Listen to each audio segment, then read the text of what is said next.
Oi gente, tudo bem com vocês? Esse é o canal Bug da Milênio e vocês são mais do que bem-vindos.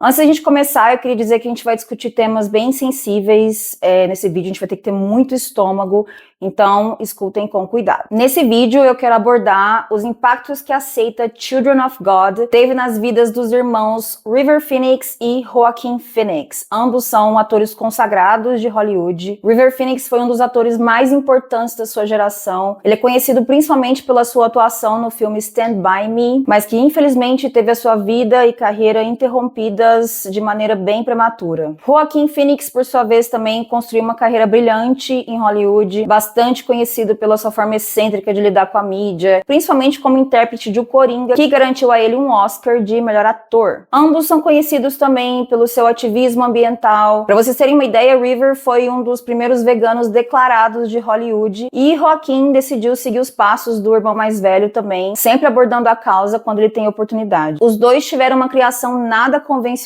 Os pais eram típicos hippies dos anos 70, eles não tinham uma residência fixa e viajavam pelas Américas com seus 5 filhos, vivendo literalmente da sua própria arte. Pra gente entender a dinâmica familiar e de como eles acabaram entrando para essa seita, nós vamos começar lá da Gênesis, nós vamos falar dos pais de Joaquin e River. A mãe, Arlene Sharon, também conhecida como Heart Phoenix, que é um nome que ela vai adotar posteriormente, nasceu no Bronx, em Nova York, no dia 31 de dezembro de 1944. Ela era filha de judeus que haviam emigrado da Rússia para os Estados Unidos. Antes de conhecer o John, ela tinha uma vida regular, ela trabalhava como secretária e no final dos anos 60, ela ouviu falar do movimento contracultural, também conhecido como movimento hippie, que estava começando a ganhar muitos adeptos nos Estados Unidos. Então ela saiu de casa, largou o trabalho, largou tudo, botou uma mochila nas costas e partiu para a estrada numa jornada de autodescoberta. O pai, John Lee Bottom, nasceu em 1947, eu não consegui achar a data exata do nascimento dele. Ele teve uma infância bem complicada, então ele teve que parar os estudos e passou a trabalhar como jardineiro e carpinteiro. Aos 20 e poucos anos ele também ficou sabendo desse movimento que estava acontecendo e ele decidiu partir para a estrada também, assim como Arlene. Arlene deixou Nova York em 1968 e eles vão se encontrar na Califórnia. Ela estava na estrada no norte da Califórnia e o John deu uma carona para ela e a partir disso eles se apaixonaram e se casaram no mesmo ano. Eles se casam e um ano depois eles vão ter o River Phoenix, que foi o primeiro filho deles. E pouco tempo depois eles vão ter uma menina chamada Rain, em 1972. Logo após o nascimento dos dois, eles vão se encontrar com a seita Children of God e vão se juntar a eles. E uma das premissas da seita era de que os seguidores, os atuantes da seita tinham que viajar pelo mundo para irem conquistando mais adeptos. Então era uma seita proselitista, eles tinham que sair espalhando a palavra e convertendo as pessoas. Por causa disso, a família Phoenix vai passar a viajar por países da América do Norte e da América do Sul, como missionários do culto por vários anos. E foi nesse período que Joaquin Phoenix e sua irmã Liberty nasceram. E depois disso eles se mudaram para Caracas, na Venezuela. Como vocês perceberam, todos os irmãos tinham nomes inspirados em elementos da natureza. Então a gente tinha o River, que quer dizer rio, a Rain, que quer dizer chuva, e Liberty, que quer dizer liberdade. Isso fez com que Joaquin questionasse o porquê que ele não tinha nenhum nome diferente.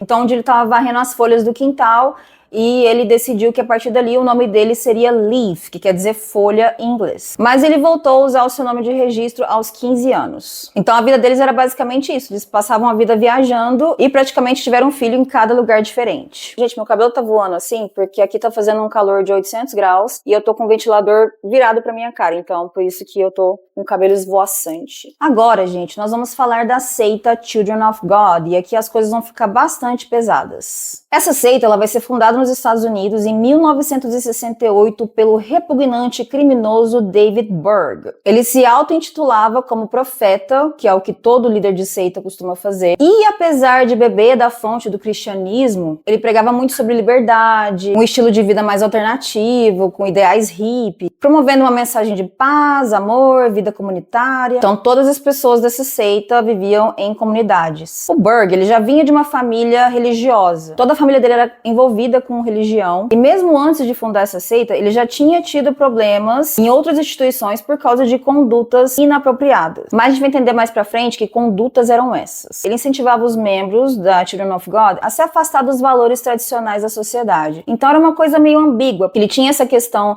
da religião mais tradicional, mas ao mesmo tempo ele incorporava nos ideais dele o que estava acontecendo na época, que era esse movimento contracultural. Então, por causa disso, ele atraía muita gente jovem que estava com uma certa inquietação e questionando sobre as coisas na época. Como eu disse pra vocês, a seita ela tinha um caráter proselitista. Ele recrutava várias pessoas, né, pra distribuir na rua os manifestos dele, que eram conhecidos como as cartas de Mo. Mo, que vem de Moses, que quer dizer Moisés, que era um nome que ele adotava também, que era David Moses. Então, ele atrelava os ideais dele muito à questão da música, a questão da liberdade, do amor. E o grupo cresceu tanto que no final dos anos 70 dizia ter 10 mil membros em 130 comunidades ao redor do mundo. E aqui a gente vai entender o porquê que essa seita é uma das piores que já existiu. Eu acabei me esquecendo de falar pra vocês sobre o nome, né, Children of God. É um pouquinho ambíguo porque em inglês children vai significar crianças. Porém, pode significar filhos e filhas também. Eu vi que aqui no Brasil as pessoas costumam traduzir para meninos de Deus, mas também pode ser entendido como filhos de Deus ou até crianças de Deus. Eu acredito que a melhor tradução seja filhos de Deus, mas ao mesmo tempo eu acho que ele quis trazer essa ambiguidade mesmo, que é fazer alusão às crianças, o que torna tudo muito mais sinistro a partir de agora. Em 1978, o Berg, o criador, ele vai dizer que eles vão entrar numa era do amor. E a partir daqui, o Berg, ele vai adotar uma forma de atrair mais adeptos para a seita, que ele vai chamar de flirty fishing. A grosso modo, a tradução seria pesca flertante. E o que era esse flirty fishing, essa pesca flertante? Basicamente, ele instruía mulheres e crianças do grupo a atraírem mais membros para a seita através de algo que ele vai chamar também como prostituição sagrada. Mulheres e crianças dessa seita teriam que seduzir pessoas para que eles aceitassem fazer parte do Children of God. Mas não era qualquer pessoa que os membros tinham que prospectar. Os principais alvos de Berg eram homens de influência na sociedade, figuras políticas, homens de poder, que de certa forma trariam lucros e favores políticos. E quando Berg percebeu que essa prática seria muito lucrativa, o que era uma prática religiosa passou a ser serviço de acompanhante. Então ele passou a obrigar mulheres e menores de idade a serem garotos e garotas de programa. A gente já viu esse filme antes, né? Na checklist das seitas, né? A gente tem trabalho não remunerado, o que mais? Tráfico sexual. Então aqui a gente já tá conseguindo quase preencher a cartelinha dos pré-requisitos das seitas. Tá, mas como que esse cara conseguiu convencer as pessoas, às vezes, colocarem os próprios filhos a fazerem esse tipo de coisa? Na época, gente, quando teve, né, o movimento contracultural, estava muito presente também a questão do ocultismo. E fontes dizem que o Berg, ele se baseou em Telema, que é um manifesto escrito por Aleister Crowley. E tem uma frase muito emblemática nesse manifesto: faça o que quiser, há de ser tudo da lei, e a lei é o amor. Vocês provavelmente vão lembrar dessa frase, porque tem uma música do Raul Seixas, Sociedade Alternativa, que ele fala: faça o que quiseres, pois é tudo da lei. E é uma ideologia deixada pelo Crowley também, no sentido de você ter mais liberdade sexual, enxergar isso sem as travas religiosas, né, mais tradicionais. E muita gente interpretou o que Crowley escreveu dessa forma, né, de você fazer o que você quiser, sem medir consequências. Então foi uma década com muito misticismo também envolvido, né? Em contrapartida tinha a questão da religião também. Então muitas pessoas, inclusive líderes de seitas, pegaram esses ensinamentos, né? Esse tanto de doutrina, misturou e acabavam criando as suas próprias religiões. Então o Berg, ele tinha essa historinha, né, de ser, amor livre, o sexo não pode ser visto como uma coisa, como um pecado, que tinha que ser algo mais naturalizado, e que as crianças tinham que ser iniciadas o mais cedo possível nessa prática, porque era algo sagrado. Então, com esse tipo de conversinha, ele acabou convencendo os membros da seita de que isso era algo normal. Dentre essas publicações sórdidas do Berg, ele tem uma espécie de cartilha no qual vão ter desenhos explícitos de menores de idade. Quando eu digo menores, gente, é muito pequeno, tipo 4 anos de idade, 3 anos de idade, em situações totalmente criminosas, inapropriadas, e isso era livremente divulgado na época, na tentativa de normalizar um comportamento doentio. Uma outra coisa bizarra também que ele costumava fazer era colocar mulheres e crianças em cenas dançando.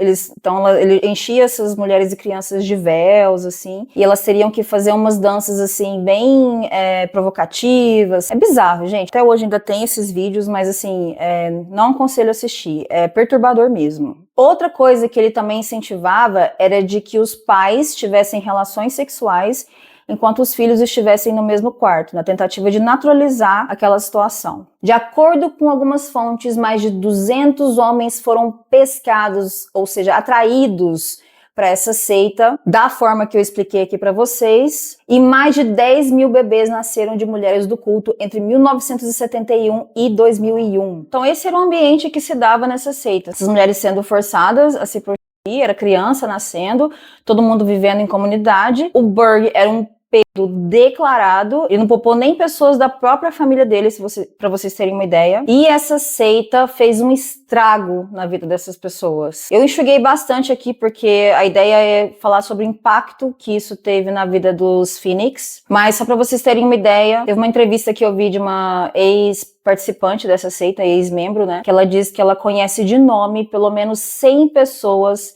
que tiraram a vida depois de terem deixado a seita. E hoje em dia, essa seita ela continua existindo, ela é conhecida agora como Family International, eles mudaram de nome, né?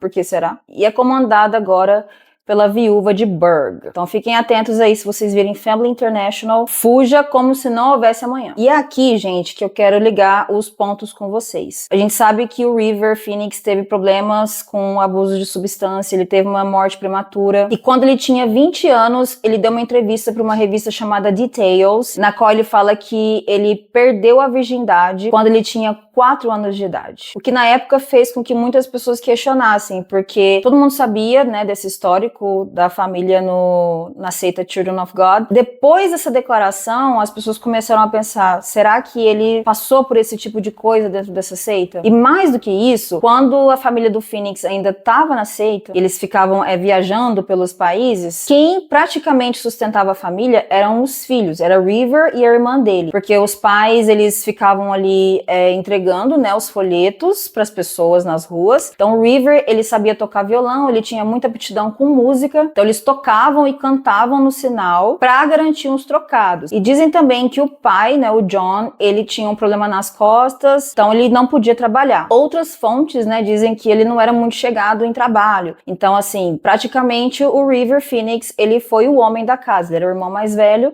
e o homem da casa, porque ele praticamente sustentou a família a vida inteira. Então a gente tem uma criança que relatou ter perdido a virgindade com 4 anos de idade e também que, vamos falar aqui o português claro, era vítima de trabalho infantil. Então assim, até nas fontes que eu pesquisei, sabe, tinha muito assim, às vezes uma romantização, da família diferentona, dos anos 70, paz e amor, amor livre. Mas assim, se a gente for ver na realidade mesmo, era uma situação totalmente disfuncional, era uma família onde os papéis estavam totalmente trocados, né? O filho estava sustentando a família. Então, assim, opinião minha, gente, eu não acho que isso seja algo saudável. E a gente vai ver mais pra frente que realmente não foi. E os pais de Phoenix, né? Principalmente a mãe dele, tinha uma coisa de achar que ele era como se fosse um messias da família. Era como se ele tivesse sido um enviado dos céus, então ele tinha que espalhar a palavra do bem, ele tinha que ser sempre ativista, ele tinha esse peso, né, de levar a consciência. A família dele tinha essa coisa de que ele era o salvador, de que ele tinha um legado nesse mundo, que por si só eu acho uma pressão absurda de você colocar numa criança,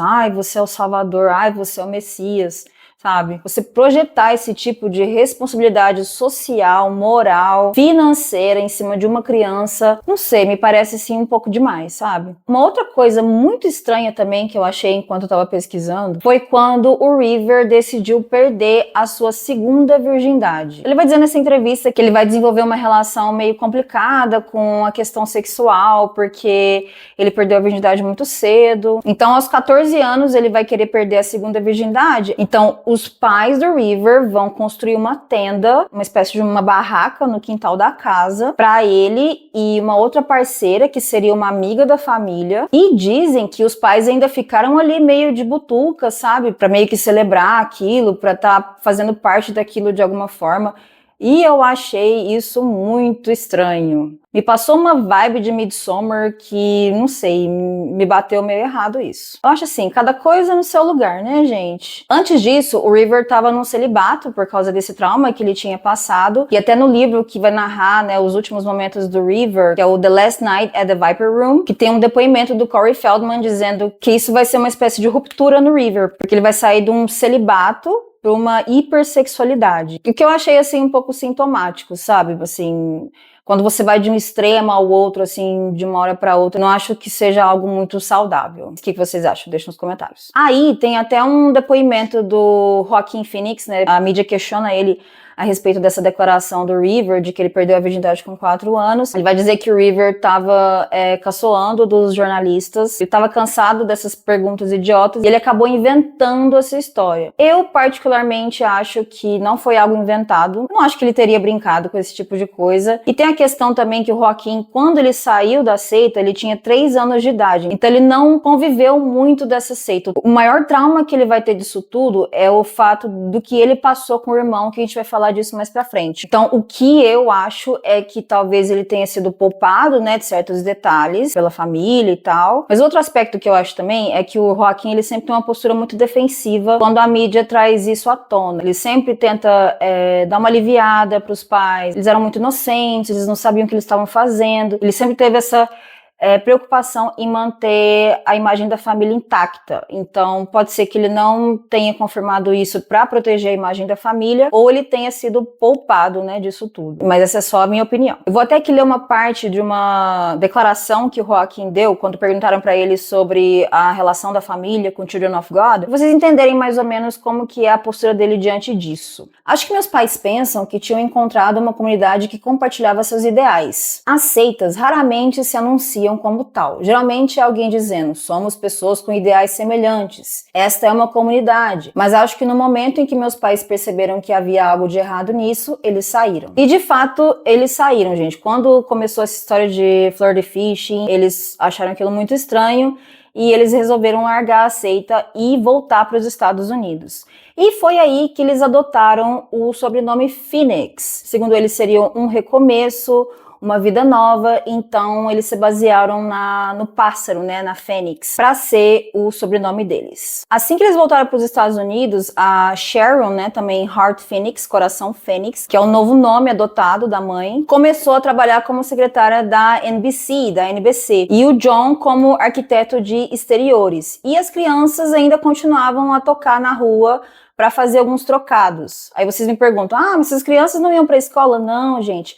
Eles eram adeptos do homeschooling, que também é um comportamento comum, né, em seitas e também muito presente nos Estados Unidos. Então, teoricamente, eles eram educados dentro de casa. Uma agente de talento chamada Iris Burton viu os meninos tocando na rua, ela se encantou pelas crianças e ofereceu a eles uma oportunidade de trabalhar na televisão. Então, a partir daí, eles passaram a atuar em comerciais, em alguns programas de TV, tanto o River quanto os irmãos também. A família inteira ficou conhecida na época. A mãe, a Heart, ela era mais assim, stage mom, sabe? Ela queria que os filhos trabalhassem na TV e fizessem sucesso e tal, mas o pai não gostava muito da ideia, porque ele achava o ambiente de Hollywood muito tóxico. Mas aí olha que ideia genial, né? Você tira os filhos de uma seita e coloca eles em Hollywood, que é basicamente uma máquina de moer criança, né, gente? Com perdão da palavra. A gente tá vendo aí muitos exposeds, né, nesses documentários que estão surgindo agora, quanto Hollywood pode ser nocivo, principalmente para crianças. O verdadeiro estouro do River Phoenix veio com o filme Stand By Me, de 1986. A partir daí ele virou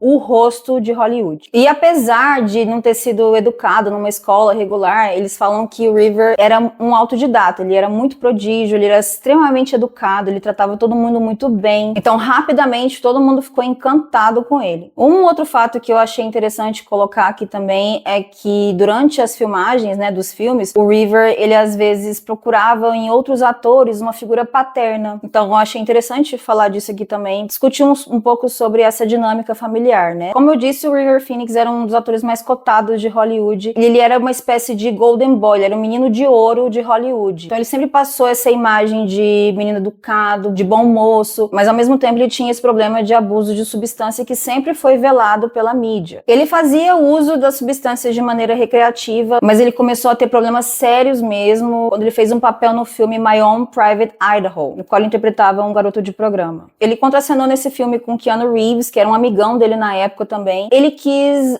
mergulhar de cabeça no papel. Foi mais ou menos, gente, o que aconteceu com Heath Ledger, né, no Joker. Ele ficou bastante preocupado em interpretar o papel da forma mais realista possível, e para imergir no personagem, dizem que eles passavam o dia conversando com pessoas que trabalhavam na rua, né, garotos de programa, e experimentando várias substâncias também, para viver mesmo na pele do personagem. Dizem que foi a partir desse papel que o problema do River com drogas começou a sair do controle. O filme foi lançado em 1991, mas em 93, o período de River, tanto no cinema quanto na vida, foi interrompido em uma boate californiana, o Viper Room, na noite de Halloween de 1993. O Viper Room é um lugar também que eu quero depois trazer um vídeo sobre ele, porque é um lugar amaldiçoado, gente. Era um bar na época cofundado pelo Johnny Depp. Então, o Johnny Depp era um dos donos desse bar. Esse lugar era uma casa noturna icônica de Los Angeles, porque era como se fosse uma área VIP para atrizes, atores irem para lá, fazer um som, fazer uso de substâncias também. Era um lugar amplamente frequentado por celebridades de Hollywood. E nesse bar aconteceram depois várias coisas trágicas relacionadas também ao uso de substância, e tem até uma fama de ser um pouco amaldiçoado, principalmente depois que River acabou perdendo a vida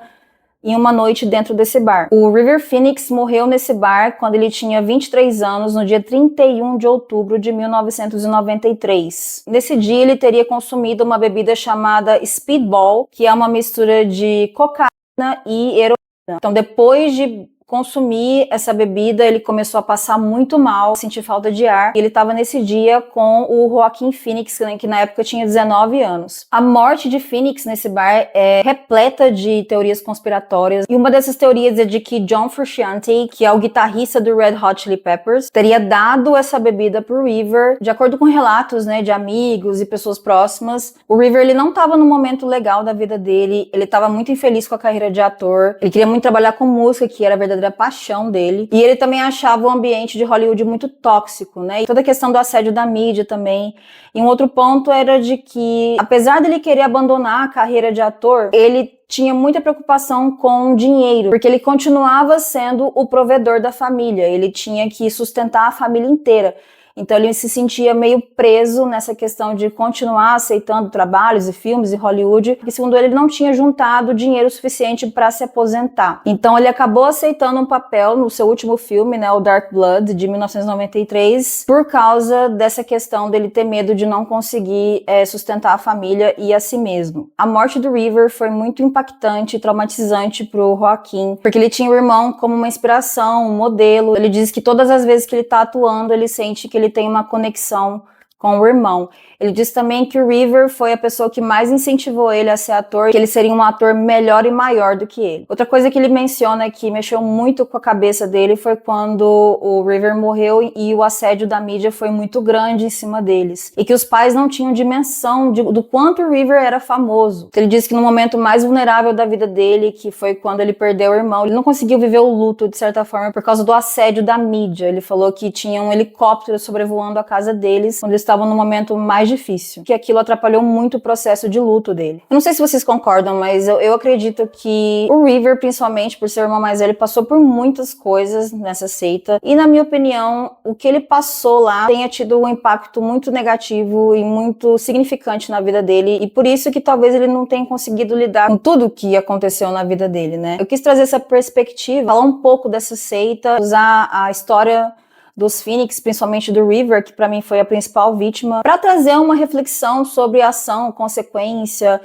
famílias disfuncionais, e de como toda essa mistura pode ter contribuído para a morte prematura do River Phoenix. Quero muito saber a opinião de vocês sobre isso tudo. Vocês também acham que isso pode ter contribuído, se tem algum tipo de relação? Se você achou esse caso interessante, deixa um gostei. Vocês são os termômetros desse canal. Então preciso saber se vocês estão gostando ou não do conteúdo que eu tô trazendo aqui. Comentem aqui embaixo também, porque cada comentário é um combustível para mim, gente, para continuar aqui fazendo vídeo para vocês. Se inscreve no canal, ativa o sininho para não perder nada e eu vejo vocês no próximo vídeo.